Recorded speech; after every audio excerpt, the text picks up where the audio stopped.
የተወደዳችሁ ቅዱሳን የእግዚአብሔር ልጆች እንደምን አላችሁ? ዳና ቆያችሁ ወይ? ዛሬ ደግሞ በተለይ በዚህ ተከታታይ ትምህርታችንን ጀምረናል። ምናልባት ይህንን ትምህርት ለመጀመሪያ ጊዜ እንዳጋጣሚ የምታዩ ካላችሁ ከዚህ ቀደም ያልሰማችሁ ይሄ ትምህርት በዚህ የጸሎት ንቅናቄ በሚል መጽሐፍ ላይ የተመሰረተ ትምህርት ነው እና ይህንን ትምህርት ደግሞ በሚመለከት ያው ሰፋ ያለ ሐሳቦችን ይዘን እየሄድን ነው ያለነው እና በዚህ መጽሐፍ ላይ ያለውን ሐሳብ ነው። ይሄን ትምህርት መከታተል ይሄንን መጽሐፍ ይተካል ማለት አይደለም። ምክንያቱም ይሄ መጽሐፍ ደግሞ በራሱ 100% ነው ይሄንን ነገር እንትን ባልልም ያው አብዛኛውን እየተከታተልኩ ናለሁት ይሄን መጽሐፍ። እንደገና ደግሞ ዘ ፓወር ኦፍ ፕሬየር የሚለው መጽሐፍም አለ። ያም ደግሞ ከዚህ ጋር አብሮ የተያዘ እንደሆነ ለመግለጽ ያህል ነው፣ ያንን እንድታዩ ነው እና ዛሬ ደግሞ ተከታታይ ትምህርታችንን ያው እንቀጥላለን። ያው ተከታታይ ትምህርታችን የዛሬው የቤተሰብ ጸሎት አስፈላጊ መሆኑን አምኖ መጸለይ ወይንም ደግሞ የቤተሰብ ጸሎት አስፈላጊነትን አምኖ መጸለይ በሚል ሐሳብ እንመለከታለን የእግዚአብሔርን ቃል እና የእግዚአብሔርን ቃል ከዘፍጥረት ምዕራፍ 18 ከቁጥር 18 ላይ እንደዚህ የሚል ቃል አለ።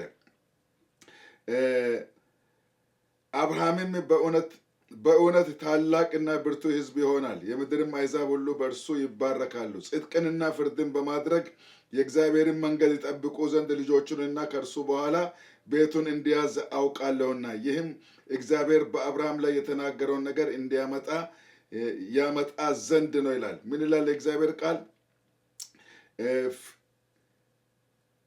አሕዛብ ሁሉ ጽድቅንና ፍርድን በማድረግ የእግዚአብሔርን መንገድ ይጠብቁ ዘንድ ልጆቹም ከእርሱ በኋላ ቤቱንም እንዲያዝ አውቃለሁ ይላል። እንደገና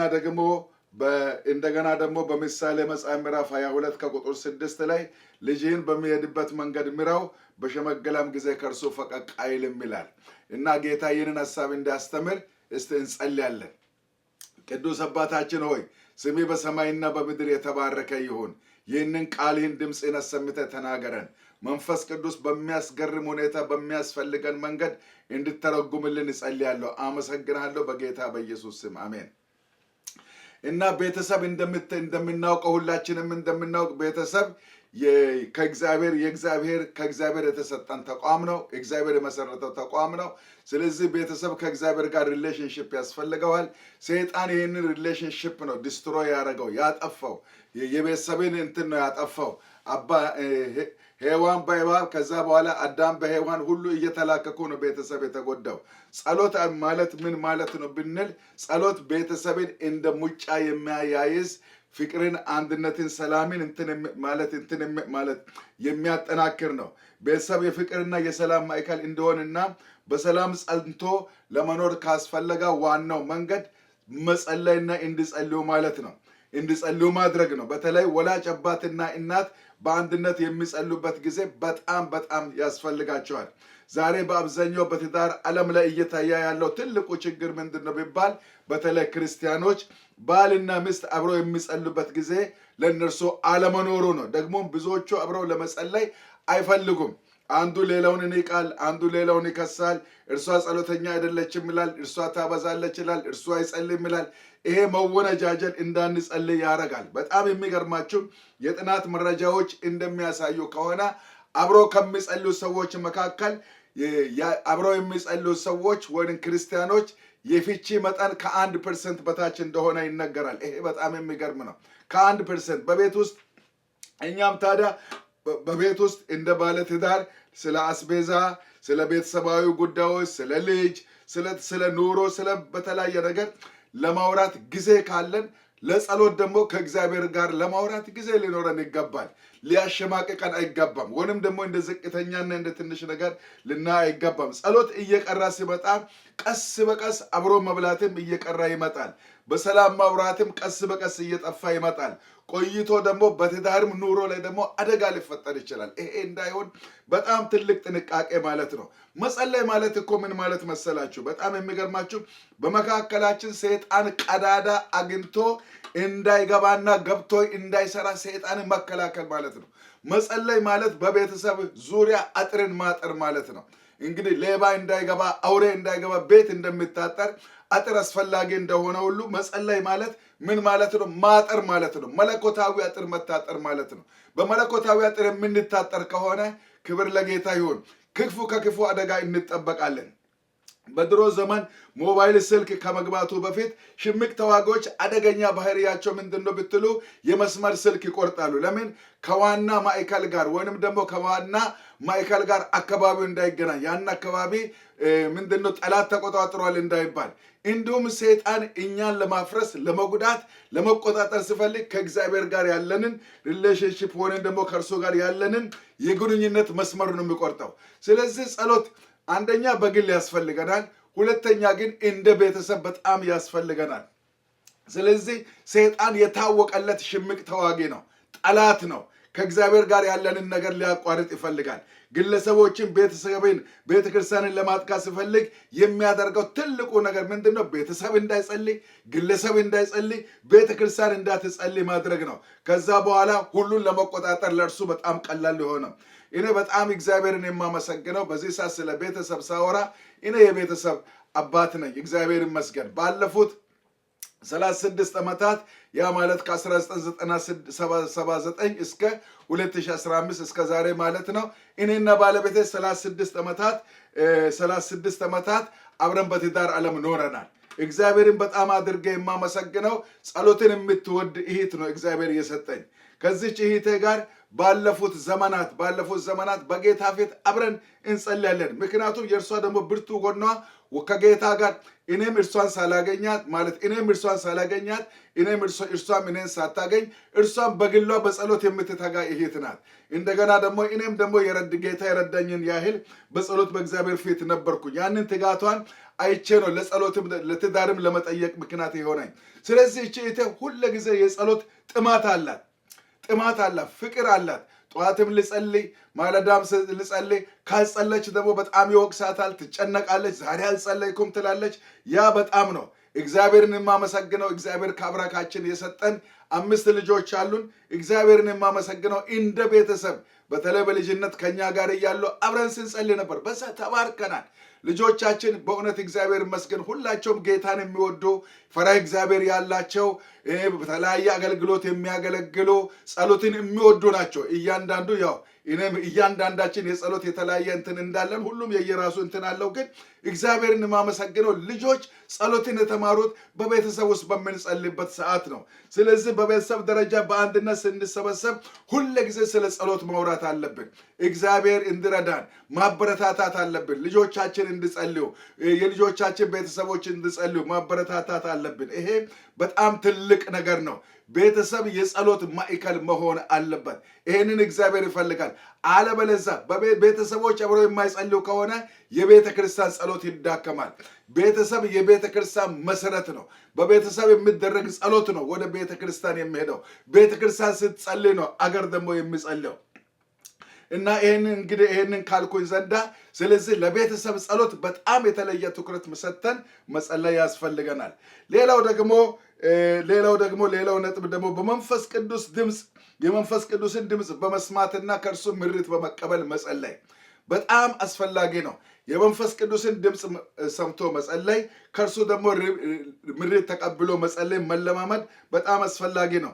ክርስቲያን ከእግዚአብሔር ጋር በጸሎት ሰንሰለት ከተቆራኘ የሚከተሉ ክስተቶች በመንፈስ ቅዱስ በኩል በእርሱ በኩል መሆን ይጀምራሉ። አንደኛ፣ መንፈስ ቅዱስ ቶሎ ቶሎ እንድንጸልይ ያነሳሰናል። ክብር ለጌታ ይሁን። መንፈስ ቅዱስ ወደ እኛ የመጣው ትልቁ ምክንያት ለምንድን ነው? ከአምላካችን ጋር ጤናማ ግንኙነት እንድኖረን ነው። ብዙ ጊዜ ጤናማ የሆነ ህብረት የሌላቸው ሰዎች ቶሎ ቶሎ ለመገናኘት አይፈልጉም። ስለዚህ መንፈስ ቅዱስ እኛ ባቀድነው መንገድ ስንጸልይ ቢሰራም ብዙ ጊዜ ቶሎ ቶሎ ከእግዚአብሔር ጋር እንድንገናኝ ይፈልጋል። መንፈስ ቅዱስ ይቃትታል፣ ይገፋፈናል። ምክንያቱም ከእግዚአብሔር ጋር የማይቋረጥ ግንኙነት ስለሚያስፈልገን ነው፣ ግዴታ ነው። መንፈስ ቅዱስ ከመጣ ይህንን ተልእኮ አንዱና ትልቁ ተልእኮ ከእግዚአብሔር ጋር እንድንገናኝ ማድረግ ነው። ነገር ግን የልብ መቀራረብ ያላቸው ሰዎች በስልክም በደብዳቤም ሆነ ፊት ለፊት ቶሎ ቶሎ ለመገናኘት በጣም ይነፋፈቃሉ። እግዚአብሔርና እኛን ደግሞ የሚያገናኘን ጸሎት ስለሆነ ከእግዚአብሔር ጋር ጤናማ ሪሌሽንሺፕ ካለን ቶሎ ቶሎ ለመገናኘት እንነፋፈቃለን። ይህ ደግሞ ይሁንልን በጌታ በኢየሱስ ስም። ሁለተኛው ደግሞ ከመንፈስ ቅዱስ የሚመጣ ድንገተኛ ድምፅ በመታዘዝ መጸለይ አለብን። አንዳንድ ጊዜ ባልተጠበቀ ሁኔታ መንፈስ ቅዱስ ተነስና ጸልይ ሊል ይችላል። በጣም የሚገርም ነው። እኔ አንድ ጊዜ ጀርመን ሀገር ነበርኩና ይህንን ምሳሌ በሌላም ቪዲዮ በሌላም እንትን ብያለሁ መሰለኝ ሳይሆን አይቀርም እና ጀርመን ሀገር ነበርኩና 15 ደቂቃን ብቻ ነው የነበረኝ እና ቡና አፈለሁኝና በጣም እንቅልፍ ከብዶብኝ ነበር። እየቀዳው ያለ መንፈስ ቅዱስ ተነስና ጸልይ አለኝ እና በጣም የሚገርም ነው። ቡናውን ትቼ ጸለይኩኝ። አስገራሚ ነገር ነው እግዚአብሔር ያደረገው። ይህንን ለመመስከር ጊዜ የለኝም። ስለዚህ መንፈስ ቅዱስ ባልጠበቅነው ሰዓት በድንገት የተለየ ሸክም በመስጠት እንድንጸልይ የሚፈልግበት ሰዓት ትልቅ በረከት አለው። በዛ ሰዓት ትኩስ ወሬ ላይ ከሆንን ወይንም ደግሞ ምግብ እየበላን ከሆንን ወይንም ስብሰባም ላይ ከሆንን ነገር ግን እግዚአብሔርን በመታዘዝ ሽንት ቤትን በመሄድ ወይንም ደግሞ የሆነ ቦታ ፈቀቅ ብለን ጥቂት ደቂቃን ብንጸልይ ትልቅ ነገር ይኖራል። ምክንያቱም መንፈስ ቅዱስ እንድንጸልይ ሲያስገድደን ትልቅ ዓላማ ስላለው ነው። እግዚአብሔር ሲያስገድደን ምክንያቶች አሉት። እነዚህ ምክንያቶች አንደኛ ምናልባት አደጋ በእኛ ላይ ሊመጣ እየደረሰ ስለሆነ ያንን አደጋ ለመከላከል የምንችለው በመጸለይ ነው። አንዲት እህት በአሜሪካ አገር ላይ አንድ ምስክርነት መሰከረች። እናቶች በህብረት ለህብረት ተሰብስበን ነበር። መንፈስ ቅዱስ ተነሽነት ጸልይ አለኝና እዛ የሄድኩበት ቤተሰብ ላይ ሄጄ ገብቼ ስጸልይ ኃይለኛ የሆነ የፍሪክሽን የሚል ድምፅ ተሰማ። ለካ ህፃናት ሲጫወቱ ኳስ ወደ መኪና መንገድ ወጥቶ ነበርና በዛ መኪና መንገድ ላይ የሚገርም ነገር ነው። ህፃን ድንገት ገብቶ ከመኪና እግር እግዚአብሔር አተረፈው። እሷ እንድትጸልይ ያደረገው ያ ህፃን እንድተርፍ ነው ማለት ነው። እግዚአብሔር እንዲህ ያደርጋል። ወይንም ደግሞ ኃጢአት ሰርታ ከእግዚአብሔር ልትለይ ያለች ነፍስ ስላለች ያቺ ነፍስ እንድትተርፍ እግዚአብሔር ስለሚፈልግ አንተ እንድትጸልይ ያነጋል። እግዚአብሔር ከሰው ሁሉ ጋር እኛን አክብሮ ይህንን መልእክት ሲሰጠን እኛ ደግሞ መልእክቱን አክብረን እግዚአብሔር አክብሮን ነው ይህንን መልእክት የሚሰጠን። እግዚአብሔር እኮ አንተን አክብሮ እኔን አክብሮ ነው የሚሰጠን። ስለዚህ እኔ መጸለይ መታደል ነው። ክብር ለጌታ ይሁን። ሌላው እግዚአብሔር በዛ ሰዓት ጸልያን ማግኘት የሚገባንና ማምለጥ የማይገባን በረከት ሊኖር ይችላል እያለፈ ያለ። ስለዚህ እያለፈ ያለውን እናቆማለን። እኔ በጣም ይገርመኛል እና ገጠር ነው ያደግኩትና ወላጆቼ አባቴ ሁልጊዜ ንብ ይይዛል ለማር ሁልጊዜ ንብ ይሄዳል። በሚሄድበት ሰዓት ላይ የተለያየ ስትራቴጂ ተጠቅሞ እያለፈ ያለውን ንብ አቁመው ማር የበላንባቸው ግዛቶች ብዙ ናቸው። ስለዚህ የእግዚአብሔር ሐሳብና የኛ ሐሳብ የተለየ ስለሆነ እኔ ባቀጥኩ ሰዓት ብቻ እጸልያለሁ ከማለት መጠንቀቅ አለብን። ምክንያቱም በተፈጥሮ ሐሳብ ከምንረዳው እግዚአብሔር ያለፈ ነገር አለው። የእግዚአብሔር መንፈስ ለጸሎት በሚያነሳሰን ሰዓት ሌላው ሰዓት በጣም የተለየ ነው። መጽሐፍ ቅዱስ እግዚአብሔር ቀርቦ ሳለ ጥሩት ይላልና፣ ስለዚህ በዛ ሰዓት እግዚአብሔር ሊሰጠን ያለ ትልቅ ነገር አለ። ጊዜውን ተጠቅመን ብንጸልይ እግዚአብሔር አንዳንድ ጊዜ ለዘመናት በእኛ ላይ የተጣበቀውን ኃጢአት ሊያላቅቅ ይችላል።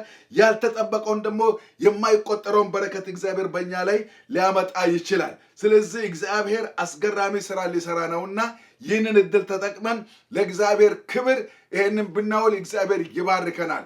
ጌታ አብዝቶ ይባርካችሁ። መንፈስ ቅዱስ ይረዳችኋል፣ ይናገራችኋል። እግዚአብሔር በተናገራችሁ ሰዓት ደግሞ ይህንን የመንፈስ ቅዱስን ድምፅ ሰምታችሁ እንድትጸልዩ ጸጋውን እግዚአብሔር ያብዛላችሁ እንጸልያለን። ቅዱስና የተፈራ ሕያውና ዘላለማዊ የሆንክ አምላካችን እግዚአብሔር በዚህ ሰዓት በልጅ በክርስቶስ ኢየሱስ ስም እጅግ አድርገን እናመሰግናለን። ድምፅህን አሰምተህ እየተናገርከን ስለሆነ ስምህ ይባረክ። ቤተሰባችን እግዚአብሔር አባታችን እንድጸልይ እኛም ደግሞ እንድንጸልይ በግልም እንድንጸልይ የመንፈስ ቅዱስን ድምፅ ሰምተን እንድንጸልይ በፕሮግራም እንድንጸልይ አንተ እንድትረዳን እንጸልያለን። ስለ ሁሉ ስምህ ይባረክ። ክበር ከፍ በል በጌታ በኢየሱስ ስም አሜን። ቅዱሳን ጌታ ይባርካችሁ። እግዚአብሔር አብዝቶ ይባርካችሁ። በርቱ። እንግዲህ የጸሎት ሰዓትም ያስፈልገናል። መንፈስ ቅዱስም ደግሞ ጸልይ የሚልበት ሰዓት ያስፈልገናል። ፕሮግራማችን የጸሎት ፕሮግራም መንፈስ ቅዱስ ካላሳዝኛኝ አልጸልይም አይደለም። መንፈስ ቅዱስ በየትኛውም ሰዓት እንድንጸልይ ይፈልጋል። አቅደም መጸለይ አለብን። ድንገተኛ ሰዓት መጸለይ አለብን። ተባረኩ። ደህና ቆዩልኝ። ሁለተኛ በሚቀጥለው እንገናኝ። ጌታ ይባርካችሁ። ቻው